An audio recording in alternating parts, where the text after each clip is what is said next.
Welcome to One Cardinal, One Cub, and One Beer, the only place you ever need to come to for your baseball news, for your baseball entertainment, for semi-knowledgeable old people who forget things.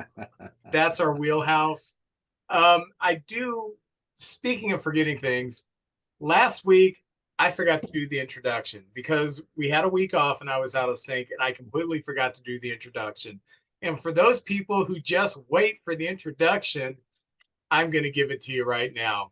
Please like us on Facebook, follow us on Twitter, contact us through one card, one cub, one beer at gmail.com. Subscribe to our page by clicking on the icon at the bottom right corner. For those of you who watch the YouTube channel, you can subscribe to our page so you will know exactly when we drop a new show, which is almost every Thursday. And also, please be one of our supporters through Patreon. You can go to patreon.com, just search One Cardinal, One Cub, and One Beer. You'll find our page, and for as little as $3 a month, you can support us. And we are starting to put those funds to use. I bought a new car, and JJ bought a horse, a thoroughbred. So we are starting to I'm a little sore. Use that money. JJ, how you doing? Doing great, Vince. It's good to see you. It's always a pleasure. I don't know if we did some promoting this week. That was fun. Spending the day with you doing that. That was Monday. That was a good time. I tell you what, the Cardinals misfortunes turned a little bit this week. I know the Cubs have been hot. Cardinals got hotter than we've been, and unfortunately, the Reds are red hot, and we can't do anything about it. They're not playing either one of us, so we just have to sit there and hope they slow down really quick. Yeah, and all that. Well, I was going to start off. I always ask Vince what's he think about things. Very knowledgeable guy, a good guy, a shaman, if you will. That's right. He's the brains. I guess I'm just the pretty face here. But I was going to ask 3 questions and see what he says, and we can have like a point kind of thing, or we can both agree. You never know. But the first question I have for you, Vince, is what do you think about all these home run celebrations? I know when I was a kid, you very rarely, except it was at the end of a game, or you might see Pete Rose spike the ball after a big out at the end of the inning, something like that. So what do you feel about all these home run celebrations and things like that? There's more of them happening these days. I like them. Um, if you would ask me 5 years ago, I would have said nope, nope, no, no, no. That's destroying the integrity of the game.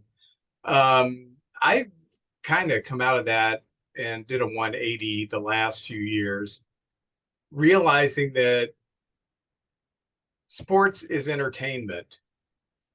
And for those of us who take it serious, we don't like that because it's serious to us. But for the fan who is coming to be entertained, a guy hits a home run and then just jogs around the bases and they win the game. Hey, throw the bat, do some excitement, dance around the bases, whatever you need to do it because we are entertaining. It can go too far. I don't mind the bat flips. I think they're kind of cool. Yeah. And I remember about 8 years ago, the Brewers won a game on a walk-off home run by gosh, not Cecil Fielder, his son. Prince. Pardon me? Prince Fielder. Prince. Prince Fielder hit a home run for the Brewers to win the game, and the whole team was out there. And he got to the home plate. It was obviously choreographed. He jumped on home plate, and the whole team fell down. And I thought, oh, that's bush league. I think it's kind of funny now. So I kind of like a little bit of celebration, and I think it's something that the game needs. The NFL used to be called the No Fun League because they wouldn't let you do any kind of celebrations. They outlawed that. Now they're coming out of their shell saying, "Okay, people want to see that." The NBA, they were on board with this from the beginning. Hey, we are entertainment. People want to see the personality shine. So I kind of fall on as long as you are not disrespecting a certain individual, um, go for it. And I don't think flipping a bat or anything is disrespectful. Same way when a pitcher strikes someone out, I don't care. Andujar used to shoot him. I know. Uh, I, I just don't want to give any of the other team any more fuel. And I guess that's really not, if they're playing their hardest, how can they play even harder? Kind of thing. There was like a few events this year that I've kind of noticed. And, one was the Cardinals. Cabrera was pitching. He gave up a hit, but there was a play at the plate. The Cub player was out, and he yelled at him like, "Yeah," kind of like, "Take that." And I was embarrassed. I was like, "We don't need that." I know he's Yeah. excited. He could have pumped his fist or something, but the way it was, and I know the Cardinals received one time. We had a Yes, play, did it to the Cardinals, stood like over the guy, and yeah, really early in the season. Yeah, yeah. So that's that's kind of what. showing them up a little bit. Yeah. Or if a pitcher hits a batter and then the batter's like, "You got to be kidding me," looks out there and he's staring at him, they're going to be playing a feud after that, probably. If you get hit, I would show remorse. Like, even if I'm trying to brush him off the plate a little bit, I would show a little remorse. Not like, "Hey, take it and get going to first." I don't know. And Vladimir Guerrero Jr., who is a great player, but he hit a home run in a 6-1 game, and he was dancing between home and first. He was dancing. Each time he went to a different bag, he danced around and he told the fans to be quiet. And I was like, "You're losing 6-2, man. Calm down." Now, if there's a big one in a game, or let's say his 200th lifetime home run, something like that, of course. But when you're losing 6-2, just go around the bases. You're down 6-2. Wandy Franco, and I know he's got a flair, but there was a play where he took a grounder, flew the ball up in the air, caught it, and then threw over to first. And I'm saying, all right, you did it, but I wouldn't do it again. Ozzie Smith one time, and I think this was against the Cubs, overran the bag and threw it to Tommy Herr behind his back. And I just looked at it, the angle, it would have took a kind of a weird angle for him to turn and flick it to her. I didn't see that as showing up. Of course, maybe that's me showing my Cardinal colors too, but they play that play behind the back every year. I've seen that play over and over and over. And I think it was the Cubs we were playing, but other than that, that was just so I thought I'd get your idea on that. And I don't know if you knew this, but today they had a poll and they did a financial thing of all the cities trying to get a team. Vancouver was one of them, Austin, Texas, Nashville, Montreal. There was a list of about 7-8 teams, and Nashville was considered the best spot for an expansion team. And I was going to see what you think of Nashville. It's really growing city. And what would you think would be a good team name for them? What do you think about that? Uh, the Nashville Roy A. Cuffs, the Nashville Buck Owens. Okay. Owens fan, but Buck really made his name in like the California scene, so that doesn't work. That's true. That's true. The Nashville Dolly Partons. I don't know.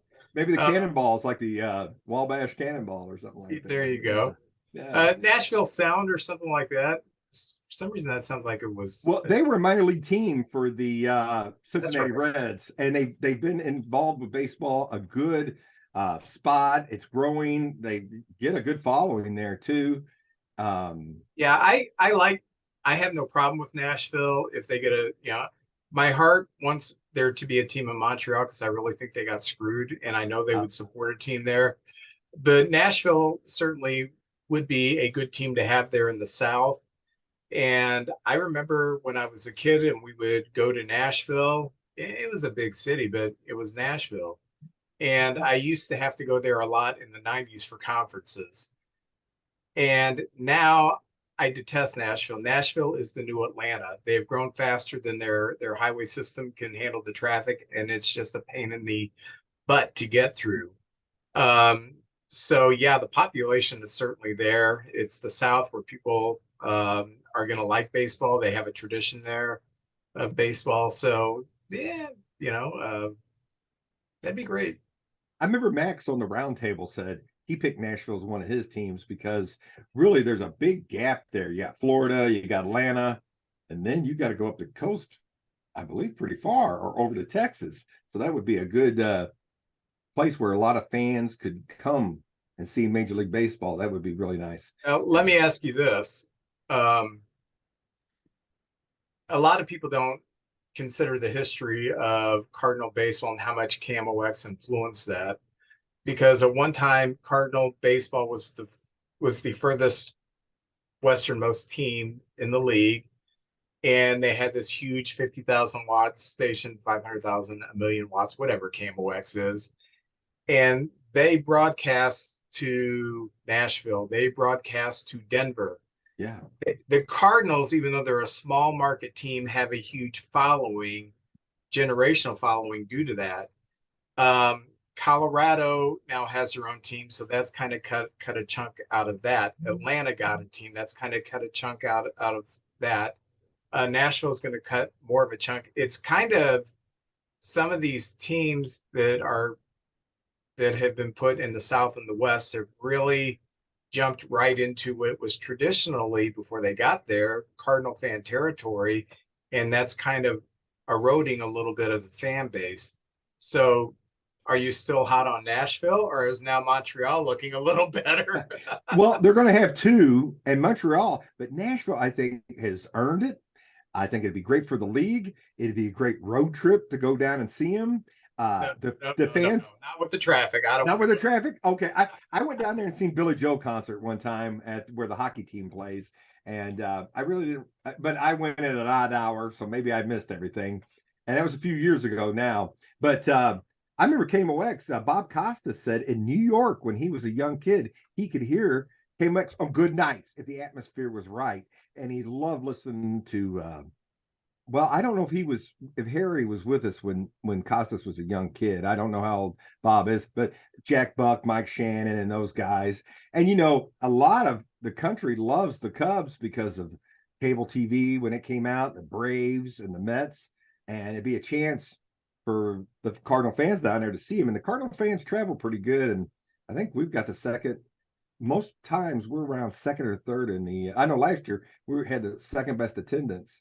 So only to the Dodgers in the National League. So that's pretty cool for St. Louis being a small town and everything. Yeah. All things considering. But no, that wouldn't bother me. And I like that hot chicken down there too in Nashville. So that's pretty cool. All right. Well, my third question for you, Vince, is as everyone knows, or maybe folks don't know, this coming weekend, isn't it? Yeah, it's this coming weekend. It's the Cubs and the Cardinals playing in London, England. And this was actually supposed to happen a couple of years ago, but because of the pandemic, it got pushed back. And I think it's great. I thought the Cardinal Cub game would be great at the Field of Dreams game they had a couple of years ago, but it was the Reds and the Cubs, I believe, was one of those games, which is fine. I would have loved to be the Cubs and the Cardinals, though, with all our history. But what do you think about that, these big trips? Because it does mess with the schedule. We have to play a lot of games, and then we are off for 2 days. We play 2 games. We get 2 more games off right in the middle of the season. Maybe it's a break for our pitchers. It might work out good. But I know they've played in Tokyo, Japan. They've played, I wrote some cities down in Mexico City. They've played the Field of Dreams games. They do there used to be, I think, a Little League World Series. There was like 2 teams that would go down and play a game. So what do you think about that? They played a game on one of the islands. I don't know if it was Puerto Rico or the Dominican Republic about 20 some odd years ago. Oh, okay. I personally like it, and it gives people an opportunity to see not just an exhibition, but a real professional baseball game that generally are not going to see it. What I'm really excited about, and I'll get to the England trip here. I'm going to do kind of a dive a little bit later on the history of baseball in the British Isles. But what I'm really excited about is next year when the Giants are playing in Birmingham, and that's the stadium that Willie Mays played in when he was 17-year-old in the Negro Leagues, and he's really pumped about it. When he's 94, something like that, and he's like a little kid, just thrilled that oh my gosh, the place I started my professional career, they're going to play a major league game in. I love it. Me too. This kind of thing was kind of normal. You can't see it, but I have a 10 sign back here, and it says it's baseball, August 30th, Chicago Cubs, St. Louis Cardinals, and it's not play. It's a barnstorming game. Oh. What they used to do and they would do it during the season. And when the season was over, during the season, if two teams had a day off and they might cross paths, they would do a barnstorming game just to make money, because baseball players didn't always make all these gazillions of dollars. So they would do a lot of barnstorming. They would also barnstorm after the season, and before the season. And I'm not talking about the scrubs. I'm talking about Ruth. I'm talking about Cobb. I'm talking about, it was a thing they all did because they were trying to expand the game of baseball to places that weren't getting it and couldn't see a professional game. And that's what I see this doing. You know, anybody can watch a baseball game on TV now, but to have the thrill of going to the Field of Dreams game, of going to a game in Mexico City. They did a game in Montreal a few years ago. Maybe it was just an exhibition. I think maybe it was just an exhibition. Oh, I think you're right. Yeah. To Japan, going to England. I think that's so cool to spread this game, this great game, to places that can only watch it on TV.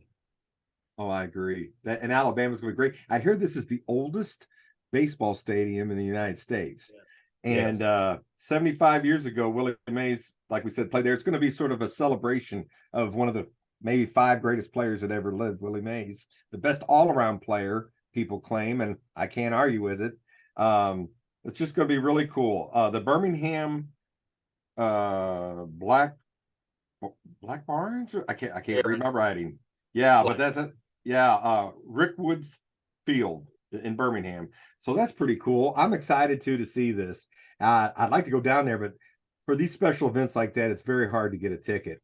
Yeah. You know, because the families all get tickets. Usually all the people in the offices, they bring a lot of the old timers back. So there's not a lot of seats for us, you know, out there. Down in Alabama, I'm sure a lot of those folks are going to love to go because they don't get to see Major League Baseball up close and personal. So I think that's really cool. And I'm with you, Vince. I think it's great to spread baseball. And who knows, some players that'll come out of places we never even knew they had, baseball, and would have played maybe soccer or something else like that. So pretty good. Good answers, man. That's why I come to you with all the questions, Vince. Yeah, you can always give good answers. Those were opinionated answers. You didn't ask something like, what's the square root of 74? Of course, I can't answer that one. So. Oh, man. Well, you want me to start with Cardinal news? Oh, sure. Let's hear what's going on in Cardinal. Yeah, Cardinal news. Well, first off, just in the central news, we've got to show a little respect to the Cincinnati Reds. They are in first place right now. Me and Vince talked a little bit before this, and they've won 11 in a row. They won again today. They're taking it to some teams, and there's really not a lot we can do about stopping them until we play them head to head. So the other 4 teams in the division are on notice now. Also, I'd like to send, congratulations. Tommy Edman and his wife have announced that they're going to have a baby. So there'll be another Cardinal fan out there as we grow the family. So that's pretty cool, Tommy Edman. And I have to say, the Cardinals are a young team, and our veterans, Waino, Goldie, Arenado, and Contreras. But besides those guys, we're a pretty young team, and Edman is one of those really good young players. Plays anywhere, and doesn't do anything defensively. So anyway, I was just going to mention that about Tommy Edman.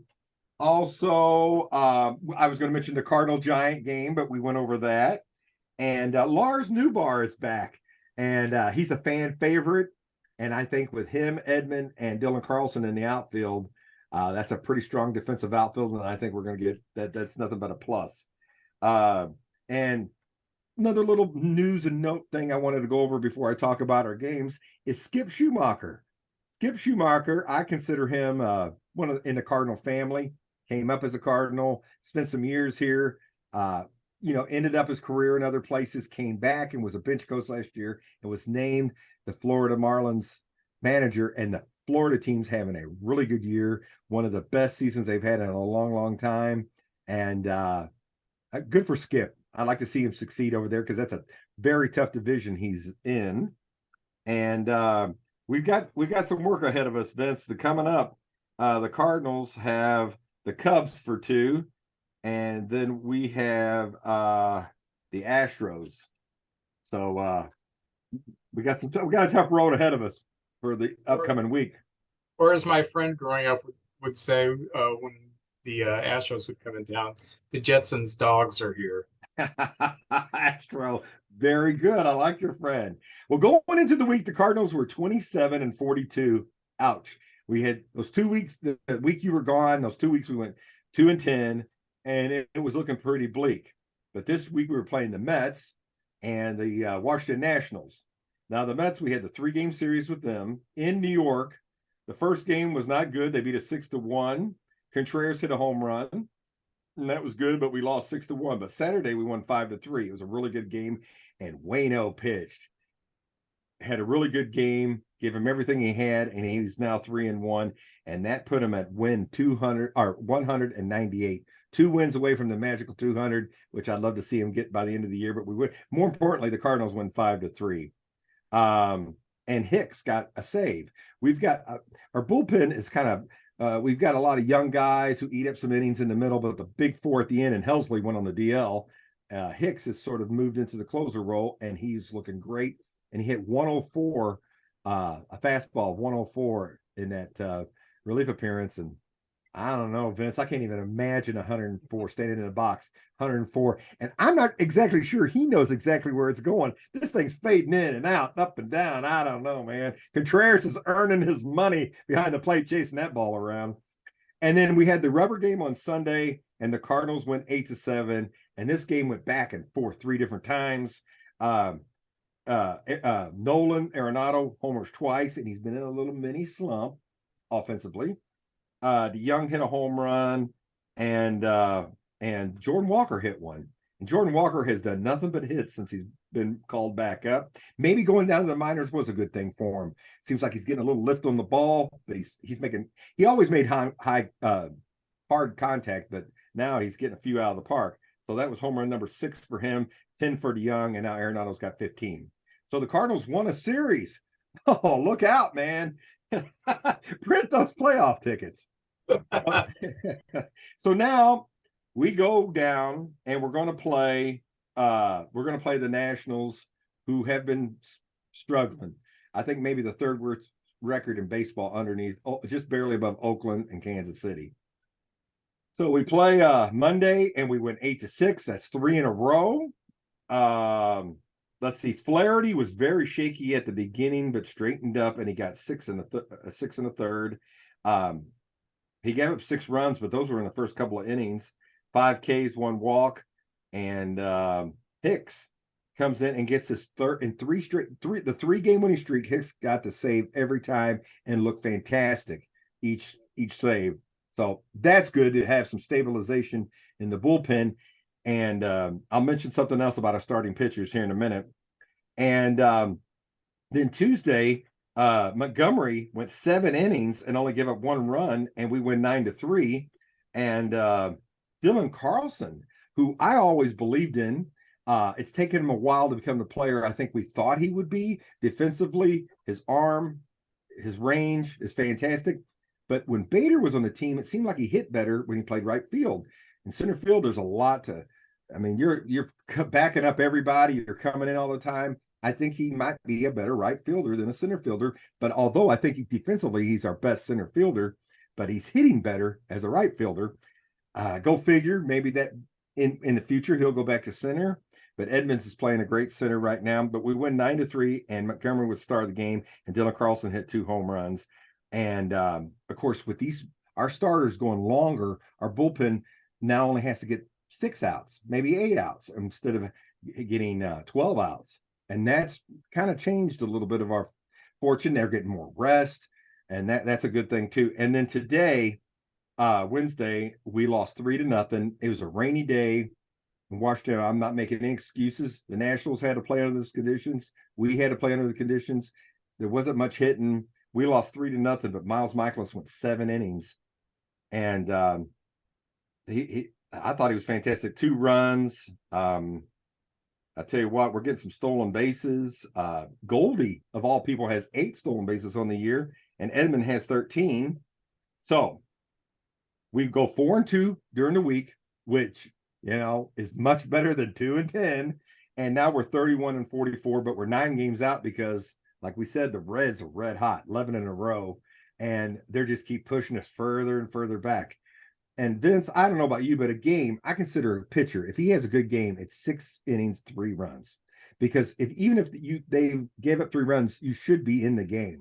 It's at the worst, it's 3-0, and you still got a chance after 6 innings. And I consider a good season is when we get to September, September 1st, and we're less than 5 games out in first place or 5 games out, because we still got a shot. 5 games back in a month is reasonable. You could still come in and get there. So right now, it's not. Right now, it's looking a little bit better. And our starters, I heard a stat that our starters have more innings than any other staff, but I find that hard to believe. I've seen some real. Liberators had some rough outings, and Flaherty as well. So if that's true, I'm really disappointed in all the other teams. But I really went through the stats, and in the last 7 days, some guys that are turning it around is Jordan Walker's hitting 381 in the last 7 days, and he's got 15 total bases, 3 walks, 7 strikeouts. For a rookie, that's pretty darn good. Contreras in the last 7 days is hitting 375. I know his batting average is like 215 right now, but he's turning it around, and he only struck out twice. Now, he's a catcher.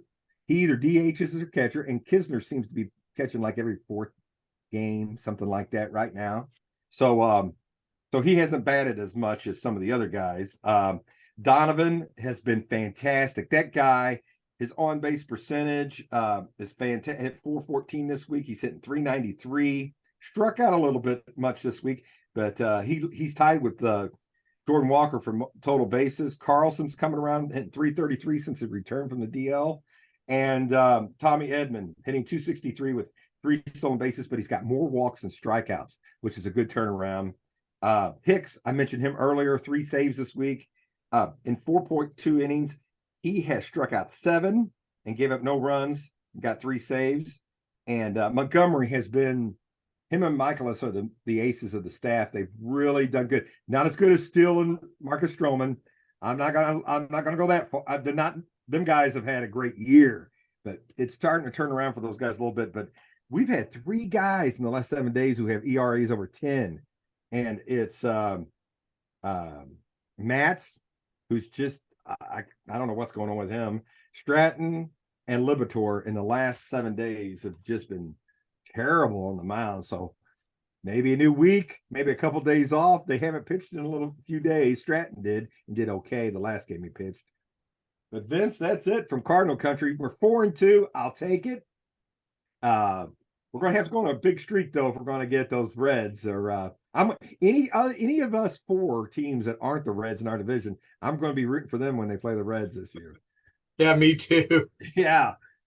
Before I get into Cub news, I do want to bring up that former Cub and also former Cardinal George Frazier passed away on Monday.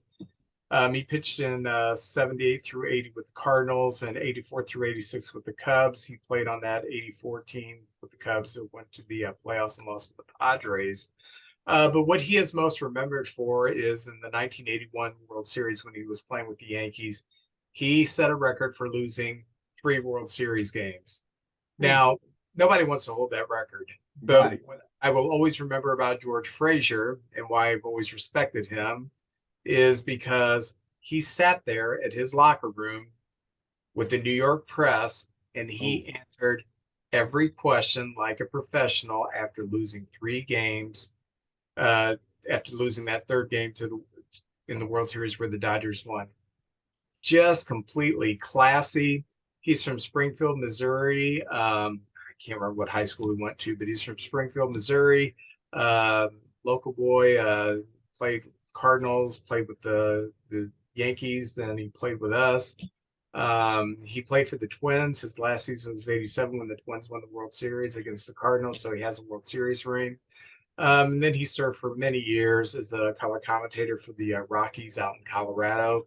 So I just thought he was a class act. And when I was 15 years old, just turned 15 years old in that 81 straight shortened season when a lot of people weren't paying attention to the World Series because it was the Yankees and the Dodgers again.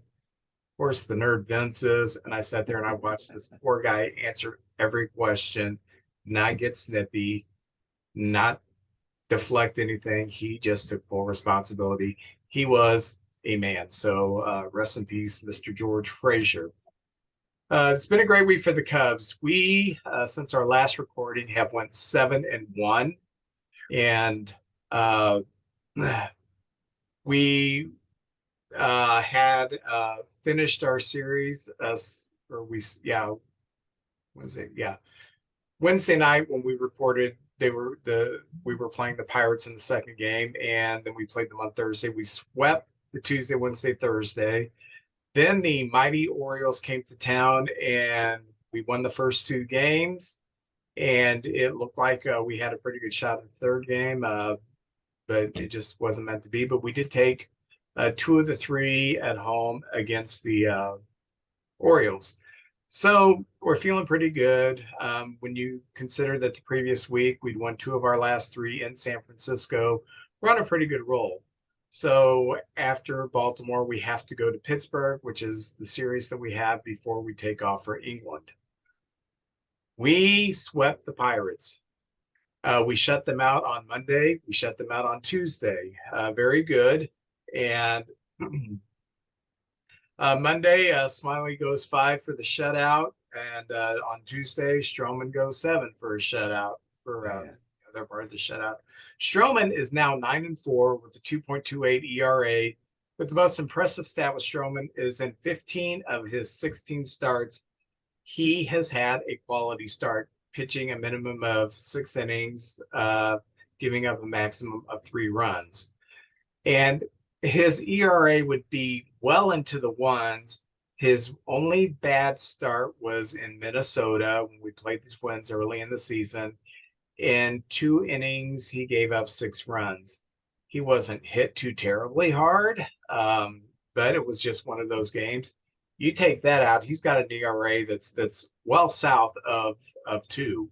So he's having a heck of a year, and I think with the performance that he had, he may have cemented his leadership as a starter in the All-Star game. When we entered San Francisco, that's when I was out of town. We were 10 under. We are now 2 under. We have went 10-2 in that time frame. So that's very good against the Pirates, who, okay, we've won 6 in a row against the Pirates this last week, and they're suddenly playing like the Pirates, but you have to beat those teams. What's more impressive, the Giants, who are hot right now, we took 2 of 3 in San Francisco. The Orioles, who are very good, will probably make the playoffs and are pushing the Rays even after that great start. We took 2 of 3 from them. So very excited. Since Bellinger has returned, he's been a boost to the lineup. He's been playing first base, which has allowed Michael Tauchman to stay in the lineup. He's been batting leadoff, and he's been manning center field. He's got an on base percentage of over 400. He's hit with some power. He's hit a couple home runs. He's not a great defensive center fielder, but if he gets to it, he catches it. And not only if he gets to it, he catches it. I mean, if he gets to it where he may have to dive, he's going to catch it. He's got soft hands, doesn't take the best routes, isn't the fastest guy. He's not Cody Bellinger. He's not that kind of athlete, but he is serviceable, and he has really settled down our leadoff spot, which had been a revolving door. So very glad that Bellinger's back. We put him on first. We're letting Tauchman play center. He's going to cool off. Bellinger's going to move back to center, and then we're going to do something at first base. But right now, ride Tauchman when he's hot. I agree with that. There's a couple things that I look at when I'm talking about the standings, and I think you can relate to me. Big picture, all right? Oh, yeah. Big picture, we are 3.5 games behind the Reds. Right there. That's big picture. So that's always, because it is past Flag Day and I'm paying attention now, that's right. Always in the back of my mind. But more or less at the front of my mind is how many teams are ahead of us. Because if you're 5 games behind and you're in second place, that's a big difference from being 5 games behind and there's 3 teams ahead of you. You've got to leapfrog other teams. You have to not just hope that the top team starts losing, you have to hope that other teams start losing. So what I'm looking at, one of the things that has made me a little bit happy is yesterday we moved ahead of the Pirates. So we went from last to fourth to third over the past couple of weeks, which has been something that has made me happy. After the All-Star game, I don't like having any more than 2 teams ahead of me because I know it's going to be very hard to leapfrog 2 teams to get into first place when there's only 70 games left. So I kind of look at that more than how many games behind am I. When I get to second place, when we get to second place, if we get to second place, then I really start focusing how many games are we behind the Reds or the Brewers or the Cardinals or whomever. So I'm really happy that this week we have, over the past 2 weeks, we have crawled out of the basement. We've climbed to fourth. We've climbed to third now. And that's been something that has given me a lot of optimism. Going into England, I was a little worried because I knew we were going to start Justin Steele and it looked like Jameson Tyone, who has been just in a lot of starts a train wreck. And in his other starts, he's just barely avoided the accident. But with the extra days off, we are going to start Steele on Saturday, and on Sunday we're going to start Stroman. So we're going to have our 2 players, our 2 first half of the season Cy Young Award candidates going against the Cardinals. So I don't who's the Cardinals got going? Waino is going in the first game, and Flaherty, the 2 more senior players that's been with the Cardinals the longest. Because with that time off, they could have started pretty much anybody could have had a start in there, probably except for today. Today was Montgomery. Probably he was about the only one that couldn't have started in any of those games. So it's going to be Wainwright, and you guys aren't making it easy on us, sending your top 2 at us. That's going to be tough right there. Yeah, I'm really looking forward to the series. Me too. And I do want to bring up, I am so impressed with Kyle Hendricks. First start back was not that good. Maybe it was the first 2 starts. Since then, it's been 8 shutout innings, a 1-hit ball against San Francisco. He had a pretty decent game when he won against Baltimore. And today he won again, and he gave up 1 earned run in 6 or 7 innings. And for a guy who I wasn't even counting on, if you go back to before the season, I don't know, we'll get anything out of Hendricks, it'd be a bonus. He has worked his way into being a solid contributor in the starting rotation, not just solid, and almost what I expected a few years ago, which I think I'm going to talk about in a couple of weeks, why I still think the Cubs, even if we get to the point where we are in first place, I still think we're going to do a little selling at the deadline, and I've got a rationale behind that. And I'm okay with it, but I want to give it a few weeks to see how things work out. But Yeah. There are 3 players, and I'll just briefly say Stroman, if we don't extend him, trade him at the deadline, get something from him. Bellinger's on this 1-year pillow contract. If you're not going to extend him, get rid of him by the trading deadline, get something. Hendricks, same deal. This is last year of his contract. If you're not going to extend him during the season, don't have another Contreras thing where, these players just go off into free agency and we get a compensatory pick and a banjo or something. But I do want to unpack that in a few weeks, but I want to give it a few more weeks to see how things, as far as where we are in the standings. About 5 weeks away from that trading deadline too. About 5 weeks away. It might be a moot point. In 2 weeks, we may have lost 15 in a row, and I'm saying, trade everybody. Trade them all. It's been that kind of season this year. Everybody except the Cardinals have had their run at the top. We've been hanging back there like a marathoner waiting for everybody to wear down. It ain't working right now. Comes a time in every man's life when he needs some advice on relationships.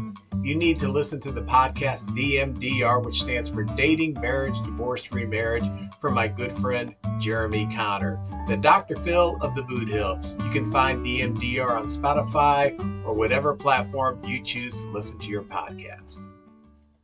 Well, segueing into the series that we're going to have in England, I did I'm a history major. One of my degrees is in history, and I love history. And I've never really studied the history of baseball in Great Britain, which means I've never Googled it. So I told JJ, I think it was Monday, we were together visiting card shops. So I kind of want to do this deep dive into the history of baseball in Great Britain. I don't want to call it the history because there are people that say, I'm not going to listen to this. It's a history lesson. No, it's really fascinating. It is really fascinating. And I'm going to start with, there's an argument that American baseball has its roots in 18th century Great Britain, or 18th century Britain, I guess would be more proper. There are mentions, and I'm going to go ahead and put up an illustration that you can see now. There are mentions in a book called A Little Pretty Pocket Book, which was published in 1744, that mentions baseball by name and has the illustration, which you can see, of baseball. I just got back from Cooperstown last week. Everybody knows that Abner Doubleday did not invent baseball. Even the people in Cooperstown make fun of it. It's a joke. Abner Doubleday did not invent baseball. There was an evolution, and the evolution did not start on this continent. There was also a publication in the late 1790s about baseball in Germany. There's also a publication in the 1800s out of Russia that mentions baseball. So it really has been a game that we adapted to ourselves, and now we call it's an American game. Well, the roots actually come from Europe, specifically the earliest roots that we can find, it comes from Britain. By the 1870s, American baseball rules had really kind of infiltrated the British game. So by the end of the Civil War in the United States, to give you some time context, the rules that we had adopted for baseball in America, those were being adopted to the game that they were playing in England. So the game looked very similar by the time you were pushing towards the 19th or the 1900s. In 1890, the National League of Great Britain was established. Do you know when the National League was established in the United States? Well, I know the Cardinals were like 1882, wasn't it? Yeah. So I'm going to say 1870s was 1876 is when the National League was established. The American League was established in 1901. Yeah, I think so. Yeah. So during that time period in England, they had established a baseball league, and exhibitions of U.S. players going over there to play the sport was common. They'd been taking place since the 1800s, where baseball players from the United States were going to England and doing exhibition and barnstorming and stuff like that. I'm not saying that baseball was big in Britain at this time. It was a very minor sport, but it was operating, and it was growing.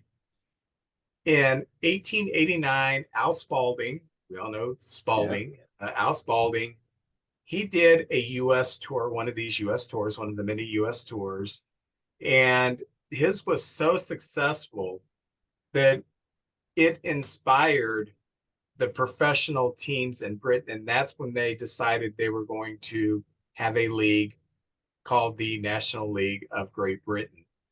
So Spalding, with his tour and the players he could get, which were the top-notch players, he really juiced baseball in Britain at this time. And at this time, there were 90 teams playing baseball in Britain, not professional teams, but there were 90 different teams playing baseball in Great Britain. That's kind of a lot for, a small island nation to have 90 teams, because we think of this strictly as an American game, and those dirty limeys don't know what they're doing in cricket, for heaven's sakes. So the new league was headquartered in London. So they were taking this serious, and they were trying to really organize it. And in the early years, there was a team called the Derby Baseball Club that was looked at as the New York Yankees of Great Britain. And of course, being, soccer, you don't have the London Smashers. You have, the Soccer Club of London, or whatever they call it. That's kind of what, they called their baseball team, the Derby Baseball Club. That was kind of like their best team. Their first championship was won by a team called Aston Villa. So they were the 1890 champions of the National League in Great Britain. So baseball continued to grow in England, and in the 1930s, baseball reached its zenith in Great Britain. They would have crowds sometimes of up to 10,000 people come and see a baseball game. If you look at the attendance for the 1930s for your average baseball game in the United States, it's probably somewhere in that neighborhood. So they were doing really good. And in 1938, they came up with the Baseball World Cup. Have you ever heard of the Baseball World Cup? Yes, I have. Yes, I did some research too. I remember reading about that. Yeah. Yeah. So to match the Soccer World Cup in 1938, they came up with the Baseball World Cup. And in the first Baseball World Cup, Great Britain beat the United States. Yeah, hey. So they had bragging rights. So there they were, sitting for breakfast, eating their pork and beans and drinking their bubble tea or whatever they do there, and celebrating their victory. When I kind of did a deep dive into the World Baseball Cup, I didn't really. It went on until 2011, and it was an amateur tournament, but never heard of that. It's pretty cool. So currently, baseball is a minor sport that is growing, and I kind of liken it to this. Pickleball is a minor sport, but it is growing. Yes, it is. And it's growing to the point where once me and Max, about 6-8 months ago, we sat down and we watched a pickleball match on ESPN for about an hour and a half. It was cool. Oh yeah, it was cool. These aren't your, 60-year-old men, on a pickleball court in Festus, Missouri. This was like athletic. It was exciting. It's like tennis on steroids. So I kind of liken baseball right now in Great Britain, the popularity of like pickleball. Yeah, people aren't going to pay a lot of money to go see pickleball matches, but it does have its following, and you're going to catch it on TV every now and then. So there are currently approximately 22,500 players that are playing the sport of baseball in Britain, and they were very well represented in this year's World Baseball Classic. They made it to the final round. A lot to be proud of about that. They are governed by the British Baseball Federation, and they have a multi-tiered national league. They have independent regional leagues, and they have about 20 university teams, and they're all governed by this British Baseball Federation. So when you think about baseball in Britain, I kind of had the image that, I don't know why these people come and show up whenever we go do a series in Britain. I guess it's just for the spectacle. No, there are baseball fans in Great Britain. Did you know that former Major League player, current resident of Freeburg, Illinois, former pitcher for the Cardinals, Danny Cox, was born in England? Yes, I didn't know it until yesterday, but I did know that. Did you know he was conceived in a Volkswagen? I did not know that. Thank you. I had 90. There was 90 players born in England that have played in the MLB. Lance Painter. I didn't know that. Bobby Thompson, the shot heard around the world, was born in England. Now, Pretty cool. there is one Hall of Famer who was born in England. His name is Harry Wright. He was born in Sheffield, and he is the only British-born Hall of Famer. He was the creator of the first professional baseball team in Cincinnati, the Red Stockings, in 1870. I'll be darned. And not only was he instrumental in fielding the first professional team, players that's how they made their living, playing baseball. He was a player, he was a manager, and he was an innovator of the early game of baseball. He was a cricket player when he was growing up in England, and that adapted very well when he was introduced to American baseball. And in 1953, the Veterans Committee elected him to the Hall of Fame, not just what he did as a player, but for the innovations he did in helping the sport when it was really at its infancy. So we're going to England. They're going to sell out 2 games. The fans are going to cheer. They're going to know what's going on, because I always have this feeling they really don't know what's going on. It's like when I watch cricket, I don't know what's going on. You know, if I went to a professional cricket match, I would just yell when everybody else yelled and boo when everybody else booed. But they actually are going to know what's going on. They're actually different pubs sprinkled throughout England who have adopted Major League Baseball teams. And cool. not every team has a pub, but it is big enough that, this pub is the pub where a lot of the Cardinal fans in England go, and they will watch the games on satellite TV or whatever, and watch them at their time. And it does have a following. And I'm really excited that the Cubs and the Cardinals are going to go there and mix it up. What are your thoughts? Well, I think it's great for the players too. This is like maybe a once in a lifetime thing where they can play a major league game over there, because it doesn't happen very often.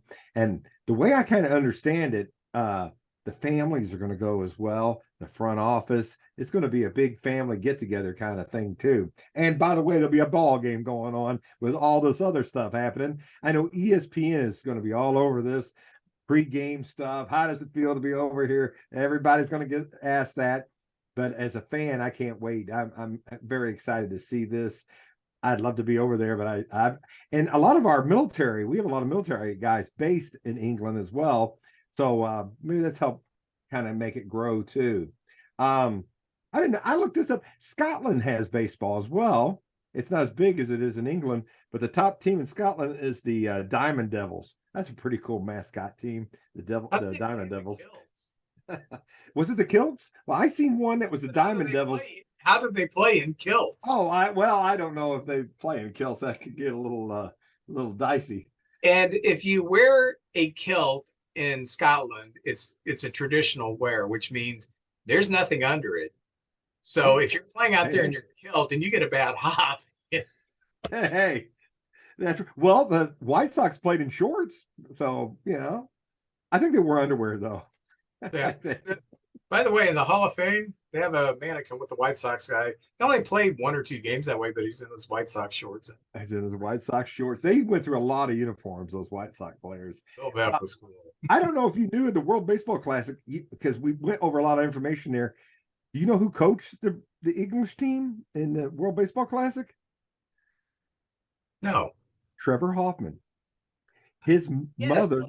Yes, his mother's from Britain. Yes. So that's pretty cool. Everybody loves Trevor Hoffman.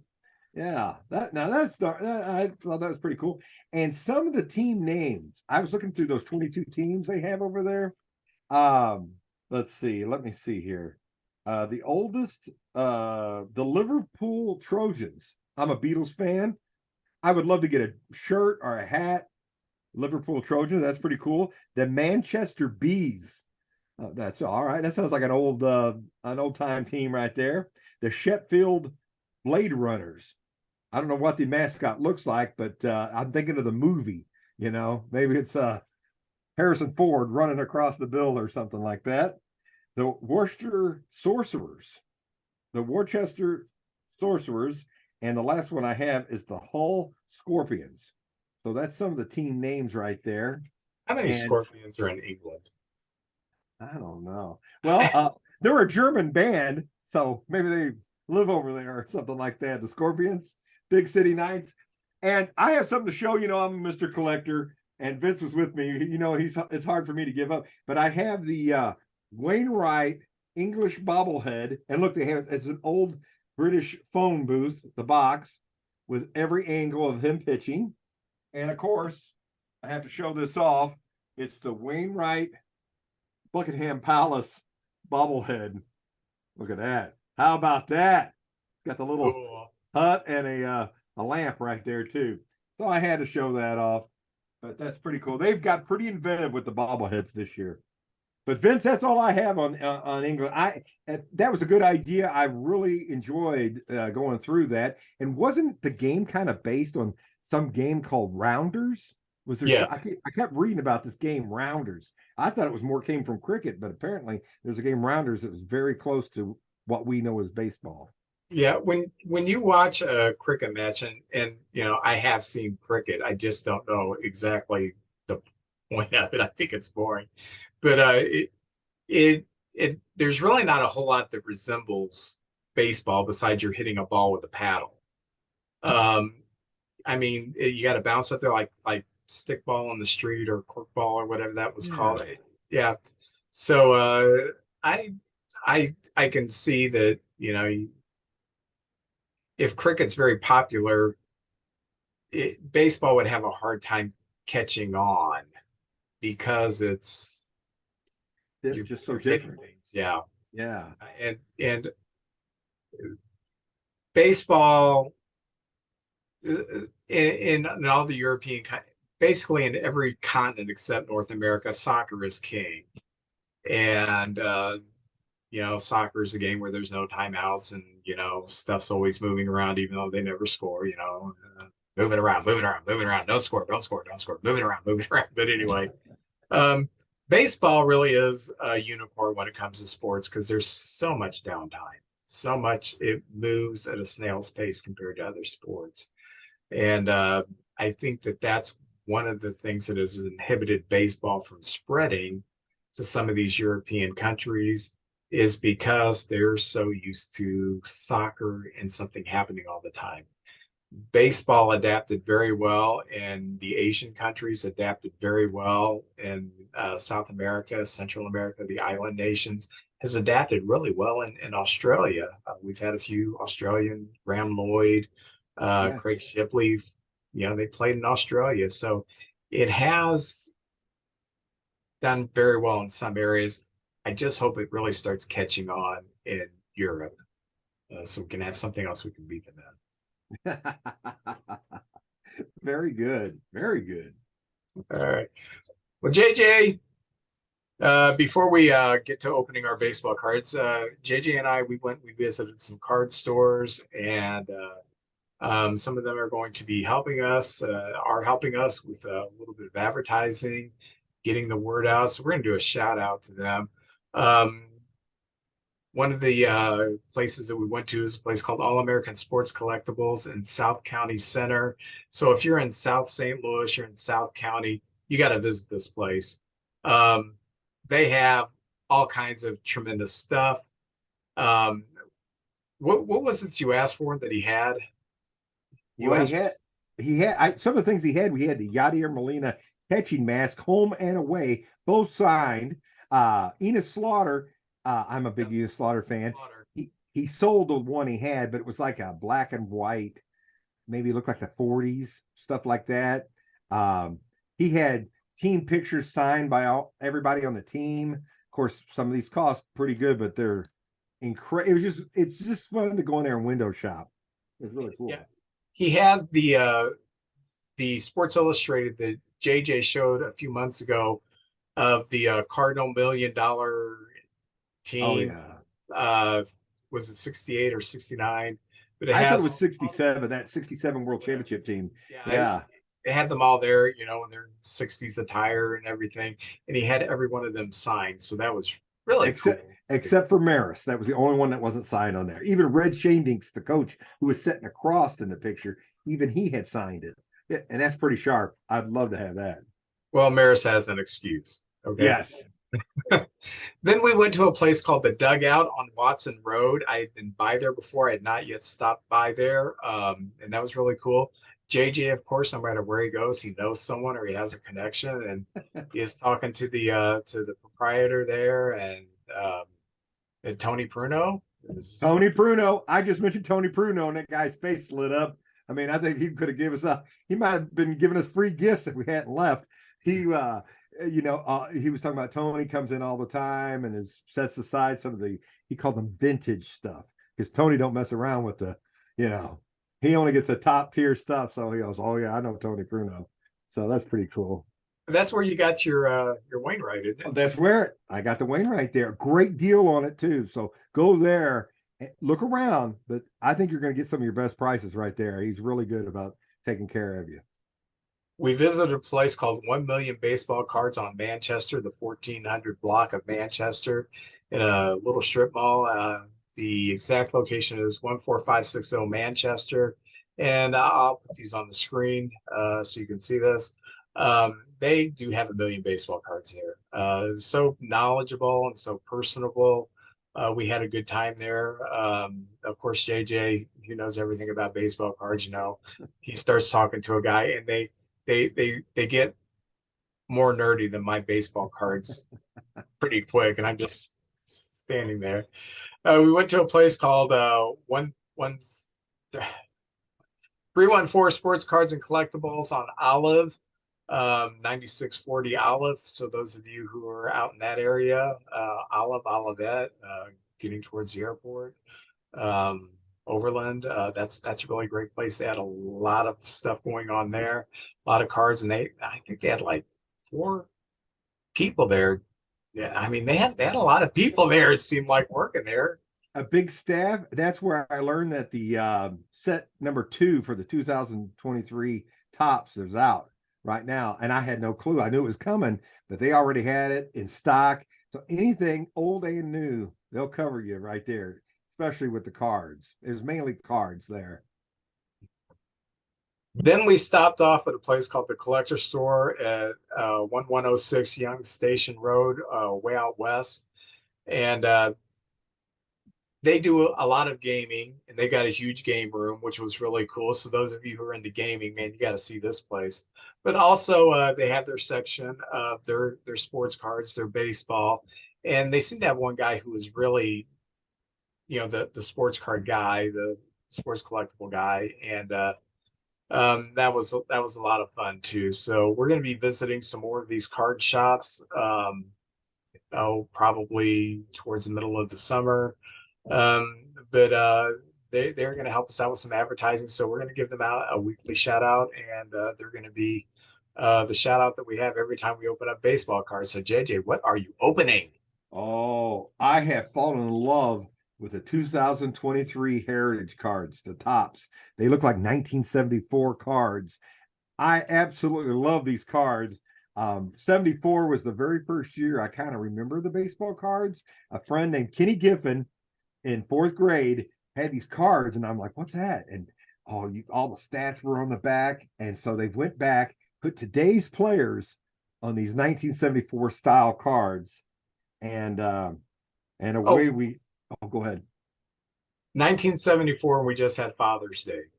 That reminds me, 1974, the Cubs are out in LA. Rick Russell's pitching. He hits Reggie Smith in the ankle, and it hurts. He's not trying to hit him. He's not trying to hit him in the ankle, but Reggie Smith hobbles out to the mound to beat up Rick Russell, who is a huge guy. And there's no footage of this because they didn't broadcast every game, but there's the stills, and I guess they still have different versions. Smith said, "Yep, I hit him good." Russell said, "He didn't touch me." You said 74 Father's Day. Yeah, I'm just kidding. Great memory right there. And I bet a bunch of people out there will remember that. We remember the strangest things. Glenn Brummer still at home against the Giants. I mean, it's just every Cardinal fan knows that play and that move and then that. But here's the 74, what the 74 cards look like. Adam, this is a Toronto Blue Jay, a pitcher, Adam Kleinbler. And there it is right there. But he's a submarine pitcher, and they caught him in action. Look at that back foot, how he gets every inch off that mound that he can. And the ball is actually in the picture as well. I think that's a cool picture. And in the back, it's got the old baseball card stats plus a little cartoon, and it tells you personal information, like Adam likes hamburger helper, or Adam is helps the Humane Society or something like that. It's just little stats so you can get to know the players a little bit better. I noticed on these, they don't put this. It's not the Anaheim Angels. It's not the California Angels. It's just blank at the top, and Angels. And every Angel card I got, that's what it says. And this is Tyler Anderson pitching right there in one of these classic older poses. And I don't know why they did. Yeah, I don't know why that is either. A pitcher, Bailey Falter from the Philadelphia Phillies, who I do not know at all. And that almost looks like Veterans Stadium in the background. I don't know if they imposed him there or if this is maybe a spring training site, but I don't recognize that that ballpark right there.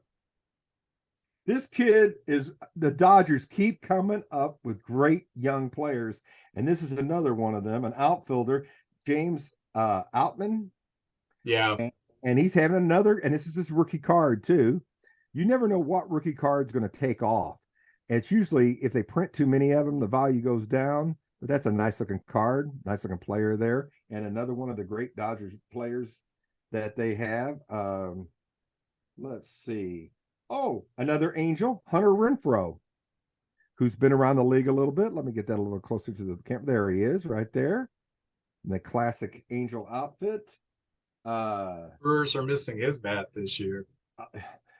The Brewers do have good pitching, and they got a good back end of their bullpen, but they just don't hit. Corbin Burns got lit up last night.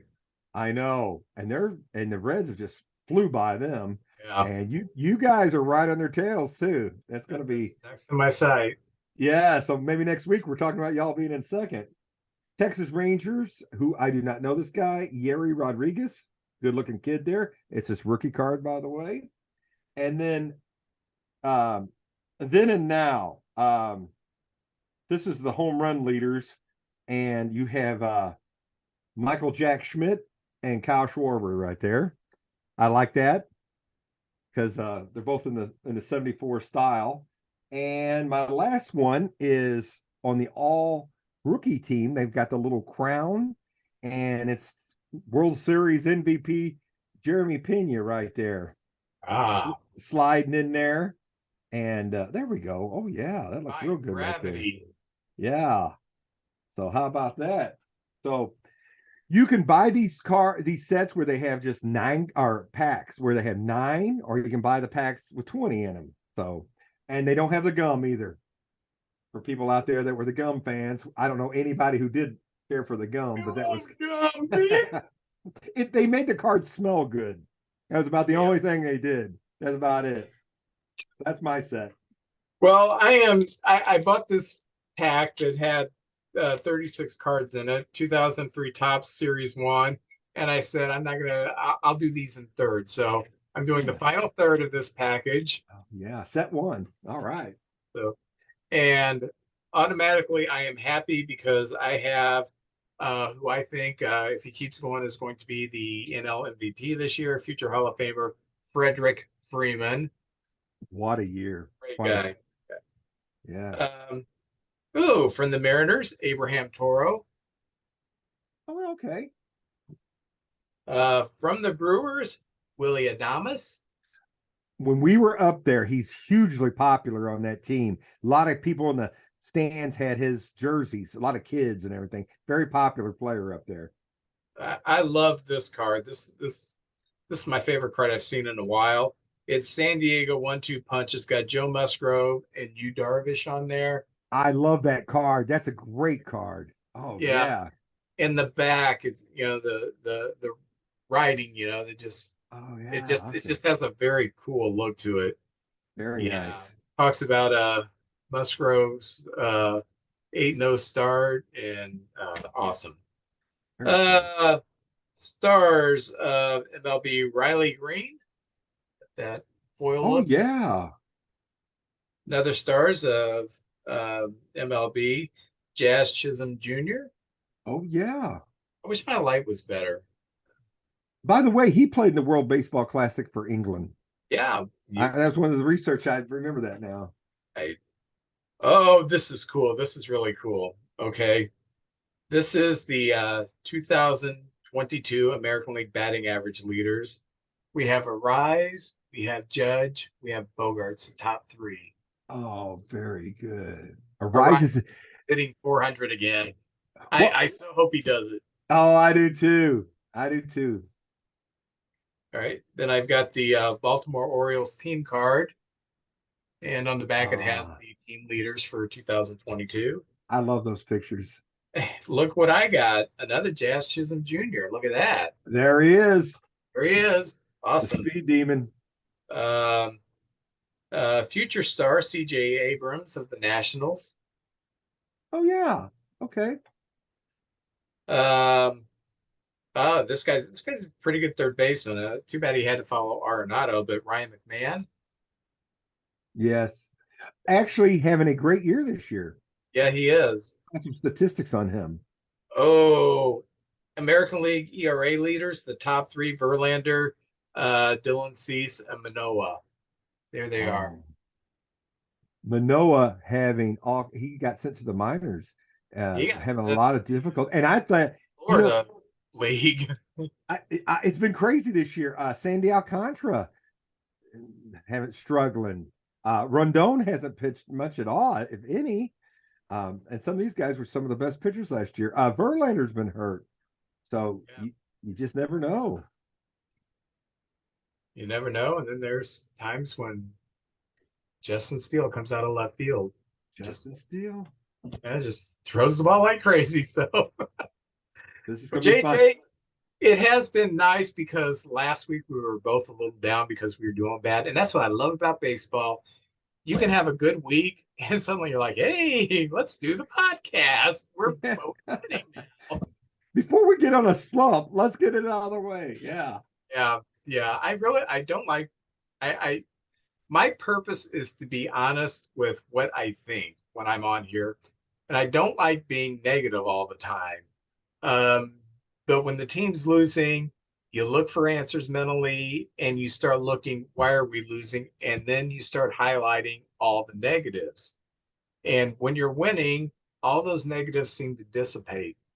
I was very critical of how Ross has used the bullpen. You want to know what's happened to the bullpen? Julian Merriweather's pitching great. Um, gosh, uh, Adbert Alzolai's pitching great. Allider Jr.'s pitching great. And Fulmer's actually pitching great. So one of the reasons why we're on this hot streak is we can go 6, 7 innings, turn it over to the bullpen, and it's done. So that's what I love about baseball, man. Ebb and flow, things get happy, things get. Oh yeah, it's life. It's life, ups and downs. Can't get. I find when we lose, we're not as bad as that particular game, and when we win, we're not that good either. It's somewhere in the middle, and hopefully you're a little more good than you are bad, and end up with about 85, 90 wins. Yep. That's All what right, I well, hope for. JJ, I'll see you next week, and we will both spend the weekend watching the games from jolly old England. Sounds good. Take care, Vince. Thank you. Have a good one.